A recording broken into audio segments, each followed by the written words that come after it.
শুভেচ্ছা। দেশের সংবাদে স্বাগত জানাচ্ছি সুমাইয়া সাজ্জাদ। শুরুতেই সংবাদ শিরোনাম।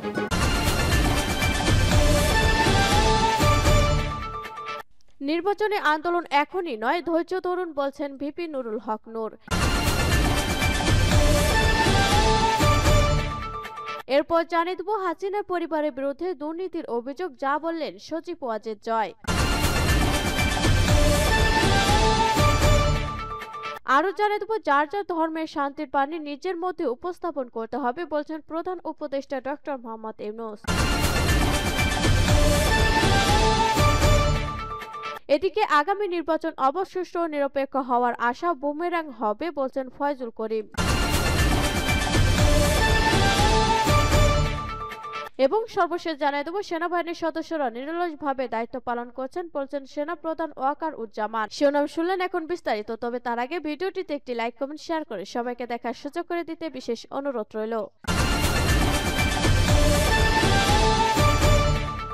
নির্বাচনী আন্দোলন এখনই নয়, ধৈর্য ধরুন বলছেন ভিপি নুরুল হক নূর। ভোটাধিকারের জন্য এখনই আন্দোলন সংগ্রামে না যাওয়ার কথা বলেছেন গণ অধিকার পরিষদের সভাপতি নুরুল হক নূর। মঙ্গলবার বিকেলে ব্রাহ্মণবাড়িয়া পৌর এলাকায় একটি কমিউনিটি সেন্টারে জুলাই বিপ্লব ও নতুন বাংলাদেশ বিনির্মাণে জন আকাঙ্ক্ষা রাজনীতি শীর্ষক আলোচনা সভায় প্রধান অতিথি বক্তব্যে তিনি একথা বলেন। নির্বাচন নিয়ে একটু ধৈর্য ধরার আহ্বান জানান নূর। তিনি বলেন, 16 বছর হাসিনার জাতাকলে পিষ্ট হয়ে সহ্য করেছি। এই জুলাই আগস্টে পতন না হলে আরো কিছুদিন থাকতো হাসিনা। একটু ধৈর্য ধরতে হবে। এখনই যদি আমরা বলি আবার ভোটাধিকারের জন্য 5 আগস্ট ঘটাতে হবে, ঠিক না। নূর বলেন, আমরা বলি এটি দ্বিতীয় মুক্তিযুদ্ধ, ঠিক তা নয়। স্বাধীনতা একটি জাতির ইতিহাসে একবারই হয়, তা আমরা 71-এ হয়েছে। এখন আমরা দ্বিতীয় মুক্তি সংগ্রামের লড়াই করতে পারি, নাগরিক মর্যাদার লড়াই বলতে পারি, অর্থনীতি ও সামাজিক মুক্তির লড়াই বলতে পারি। গত 15 বছর ভারতের দাসত্বের শৃঙ্খলে আবদ্ধ ছিলাম। সেই শৃঙ্খল ভেঙে আমরা অর্থনৈতিক, সামাজিক ও রাজনৈতিক মুক্তি নিশ্চিত করেছি। একটার সাথে আরেকটা তুলনা করা যাবে না। আলোচনা সভায় নুরুল হক আরো বলেন, আজকে আমরা রাজনীতিবিদদের দুর্নীতি, লুটপাটের কথা বলছি,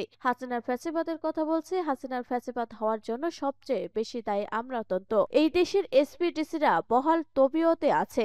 আওয়ামী লীগ, ছাত্রলীগ ও যুবলীগ দেশ ছেড়েছে। তাদের অনেকের বিরুদ্ধে মামলা হয়েছে ও গ্রেপ্তার হয়েছেন। কয়জন এসপিডিসি গ্রেপ্তার হয়েছেন, কয়জন ইউএনও ওসি গ্রেপ্তার হয়েছে। এই ইউএনও ওসি, এসপি ও ডিসিরা হাসিনার আকাম কুকামের সহযোগী ছিলেন। তিনি বলেন, হাসিনার বিচারের পাশাপাশি প্রশাসনের যারা ফ্যাসিবাদের দোষর ছিলেন, ফ্যাসিবাদের সহযোগী ছিলেন, তাদের ন্যূনতম বিচারের মুখোমুখি অবশ্যই করতে হবে। তিনি বলেন, আমরা ফ্যাসিবাদের পতন ঘটিয়ে নতুন সরকার গঠন করেছি, কিন্তু 4.5 মাসেও সরকারের কাজে জনগণের প্রত্যাশা অনুযায়ী হয়নি। জনগণ বড় রকমের ধাক্কা খেয়েছে। জনগণের প্রত্যাশা ছিল রাজপথে আন্দোলন সংগ্রামে অংশগ্রহণকারী লড়াকু বিপ্লবীদের নিয়ে একটা বিপ্লবী সরকার হবে, কিন্তু সেটা হয়নি। হয়েছে বন্ধু বান্ধব পরিচিত সার্কেলের একটি সরকার। তারপরও আমরা স্বাগত জানিয়েছি।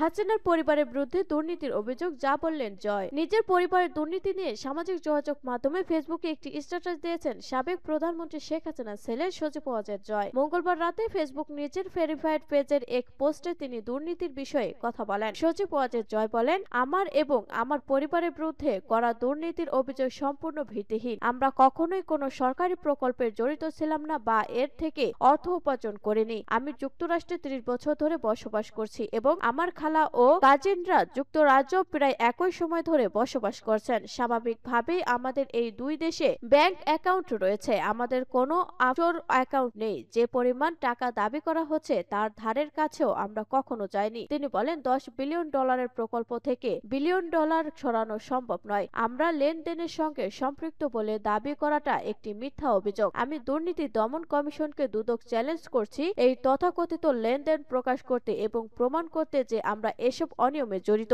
অবৈধ ইউনূস সরকার এবং তার সন্ত্রাসী ছাত্র সমন্বয়করা দেশ চালানোর ব্যর্থতা, আইনের শাসনের অভাব, অর্থনৈতিক পতন, মানবাধিকার লঙ্ঘন, গণতন্ত্রের সংকট এবং রাজনৈতিক দমন পীড়ন থেকে জনগণের দৃষ্টি সরানোর চেষ্টা করছে বলে অভিযোগ করেন সচিব ওয়াজেদ জয়। যার যার ধর্মের শান্তির বাণী নিজের মধ্যে উপস্থাপন করতে হবে বলছেন প্রধান উপদেষ্টা ডক্টর মোহাম্মদ ইউনূস। যার যার ধর্মের শান্তির বাণী নিজের মধ্যে উপস্থাপন করতে হবে, তাহলে অন্য ধর্মের সঙ্গে কোনো বিভেদ থাকবে থাকবে না বলে আশাবাদ ব্যক্ত করেছেন অন্তর্বর্তী সরকার প্রধান উপদেষ্টা ডক্টর মোহাম্মদ ইউনূস। বড়দিন উপলক্ষে মঙ্গলবার 24শে ডিসেম্বর রাষ্ট্রীয় অতিথি ভবন যমুনায় খ্রিস্টান সম্প্রদায়ের প্রতিনিধিদের সঙ্গে শুভেচ্ছা বিনিময়ের সময় তিনি এই আশাবাদ ব্যক্ত করেন। প্রতিনিধিদের বড়দিনের শুভেচ্ছা জানিয়ে প্রধান উপদেষ্টা বলেন, আজকের দিনে আপনাদের সঙ্গে দেখা হলো, এতে আমি খুব খুশি হয়েছি। আমরা ধর্মীয় সংহতি চাই, সংখ্যালঘু সংখ্যাগরিষ্ঠ এই শব্দগুলো আমরা চাই না। এদেশের আমরা সবাই এক পরিবার, সবাই মিলে একত্রে থাকবো, এটাই আমাদের স্বপ্ন। এই স্বপ্ন বাস্তবায়নের জন্য সবাই এগিয়ে আসতে হবে। তিনি আরো বলেন, আমরা মানুষ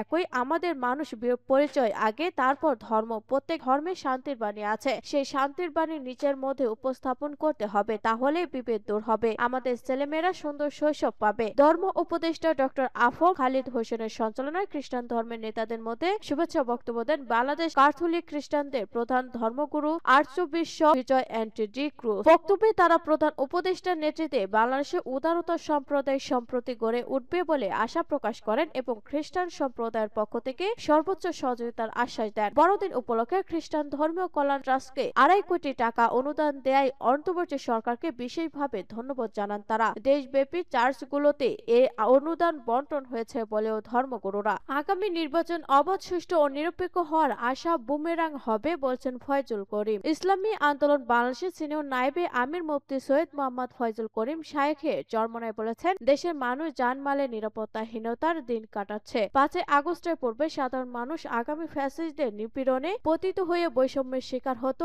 আর এখন বিএনপির স্থায়ী কিছু নেতার লোভ লালসা পূরণে স্থানীয় প্রশাসনের সহায়তা নির্যাতিত হচ্ছে।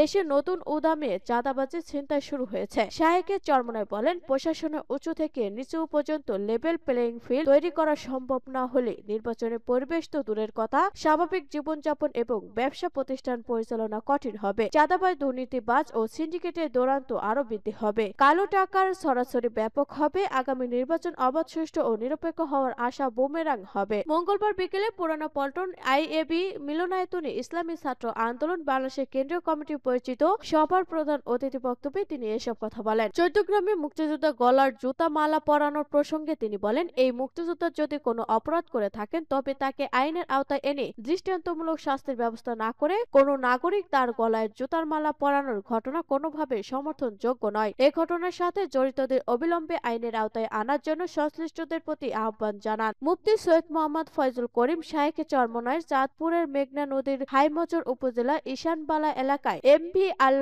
বাখিরা নামে সারবাহী একটি জাহাজে দুর্বৃত্ত আক্রমণ চালিয়েছে, 7 জনকে গলা কেটে ও মাথা থেতলে হত্যা করার ঘটনায় শোক প্রকাশ করে। এ ঘটনার কারণ উদ্ঘাটন করে দেশবাসীকে অভিহত করে একসাথে জড়িতদের খুঁজে বের করে কঠিন শাস্তির দাবি জানান। সেনাবাহিনীর সদস্যরা নিরলসভাবে দায়িত্ব পালন করছেন বলছেন সেনা প্রধান। সেনাবাহিনীর প্রধান জেনারেল ওয়াকার উজ্জামান বলেছেন, সকল সম্প্রদায়ের ব্যক্তিরা যাতে শান্তিপূর্ণভাবে উৎসব উদযাপন করতে পারে সে বিষয়ে সেনাবাহিনীর সদস্যরা নিরলসভাবে দায়িত্ব পালন করছে। এ সময় তিনি খ্রিস্টান ধর্মাবলম্বী সকলকে শুভ বড়দিনের শুভেচ্ছা জানান। সেনা প্রধান বলেন, সাম্প্রদায়িক সম্প্রতি আমাদের দেশের গর্ব। সকল সম্প্রদায়ের ব্যক্তিরা যেন নিজ নিজ ধর্মীয় উৎসব ও শান্তিপূর্ণভাবে উৎসাহ উদ্দীপনার সঙ্গে উদযাপন করতে পারে সে বিষয়ে অন্যান্য আইন শৃঙ্খলা রক্ষাকারী বাহিনীর পাশাপাশি সেনাবাহিনীর সদস্যরা নিরলসভাবে দায়িত্ব পালন করছেন। এছাড়াও তিনি দৃঢ় আশাবাদ ব্যক্ত করেন, অন্যান্য সকল সম্প্রদায়ের জনগণ খ্রিস্টান ধর্মাবলম্বীদের শুভ বড়দিন ও নববর্ষ উদযাপনে আন্তরিকতার সঙ্গে সহযোগিতা করবে। সকলে শান্তিপূর্ণ সহাবস্থানে থেকে কাঁধে কাঁধ মিলিয়ে সুখী, সমৃদ্ধশালী ও উন্নত দেশ গঠনে এগিয়ে আসবে বলেও উল্লেখ করেন জেনারেল ওয়াকার উজ্জামান।